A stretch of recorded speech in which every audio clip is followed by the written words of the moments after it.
स्वागत है आपके अपने चैनल ऑल अबाउट फास्टैग में। चैनल पर नए हैं तो चैनल को सब्सक्राइब करना ना भूले।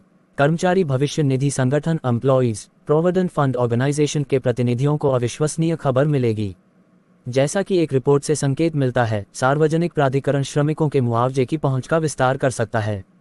यानी जिन मजदूरों का मुआवजा 15,000 या 15,000 रुपये से कम है, उनके मुआवजे की सीमा फिलहाल 21,000 रुपये होगी। उदाहरण के लिए, यदि किसी कर्मचारी पेंशन योजना एम्प्लॉइज पेंशन स्कीम का वेतन 15,000 रुपये है, तो उसका मुआवजा 21,000 रुपये प्रति माह होगा। रिपोर्ट में कहा गया है कि एक कमेटी ने सैलरी लिमिट कर्मचारी भविष्य निधि संगठन एम्प्लॉइज प्रोविडेंट फंड ऑर्गेनाइजेशन बढ़ाकर 21,000 रुपये प्रति माह करने का प्रस्ताव दिया है। कमेटी ने कहा कि सरकार परामर्श के बाद किसी तारीख से बढ़ोतरी लागू कर सकती है। ऐसे में अगर कर्मचारी पेंशन योजना एम्प्लॉइज पेंशन स्कीम के सेंट्रल बोर्ड ऑफ ट्रस्टीज इस बढ़ोतरी को मान लेते हैं तो लाखों कर्मचारियों को बड़ी राहत मिलेगी। जैसा कि रिपोर्ट से संकेत मिलता है, जहां तक संभव हो अतिरिक्त व्यक्तियों को लाया जाएगा, जिसके निष्पादन से लोक प्राधिकरण पर बोझ बढ़ेगा। फिलहाल इस मामले को पब्लिक अथॉरिटी से हरी झंडी मिलने की उम्मीद है। रिपोर्ट में कहा गया है कि कर्मचारी भविष्य निधि संगठन एम्प्लॉइज प्रोविडेंट फंड ऑर्गेनाइजेशन की कर्मचारी पेंशन योजना के लिए केंद्र अब तक हर साल 6,750 करोड़ रुपए खर्च करता है।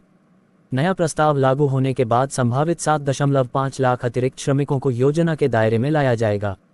आश्चर्यजनक रूप से ऐसा विकल्प आखिरी बार साल 2014 में लागू किया गया था। उस समय कर्मचारी पेंशन योजना एम्प्लॉइज पेंशन स्कीम को 6,500 रुपये से बढ़ाकर 15,000 रुपये करना संभव था।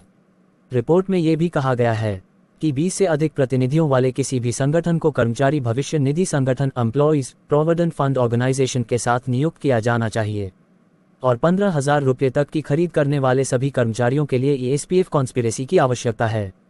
ये भी बताया गया है कि 21,000 रुपये से अधिक की सीमा को पार करने वाले अल्पसंख्यकों को संन्यास के दायरे में लाया जाएगा और अन्य संघीय छात्रवृत्ति कर्मचारी पेंशन योजना एम्प्लॉइज पेंशन स्कीम का लाभ भी दिया जाएगा। जब हम नौकरी शुरू करते हैं और ईपीएफ से व्यक्ति बनते हैं तो हम भी ईपीएस से व्यक्ति बनते हैं। प्रतिनिधि अपने मुआवजे का 12% ईपीएफ में योगदान करता है। उसका कर्मचारी भविष्य निधि संगठन एम्प्लॉइज प्रोविडेंट फंड ऑर्गेनाइजेशन समान राशि का योगदान देता है, लेकिन इसका 8.33% भी कर्मचारी पेंशन योजना एम्प्लॉइज पेंशन स्कीम में जाता है। जैसा कि हमने उल्लेख किया है कि वर्तमान में अधिकतम पेंशन योग्य मुआवजा सिर्फ 15,000 रुपये है।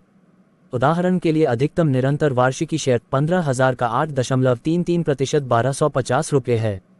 नवंबर 2022 में सुप्रीम कोर्ट ने कर्मचारी पेंशन योजना एम्प्लॉइज पेंशन स्कीम 2014 को बरकरार रखा।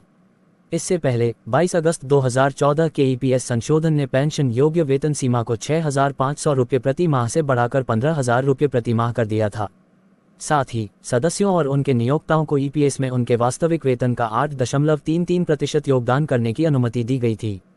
कर्मचारी भविष्य निधि संगठन एम्प्लॉइज प्रोविडेंट फंड ऑर्गेनाइजेशन ने इस संबंध में अपने फील्ड कार्यालयों को सर्कुलर जारी किया है। दोबारा मुलाकात होगी ऐसे ही किसी नए अपडेट के साथ।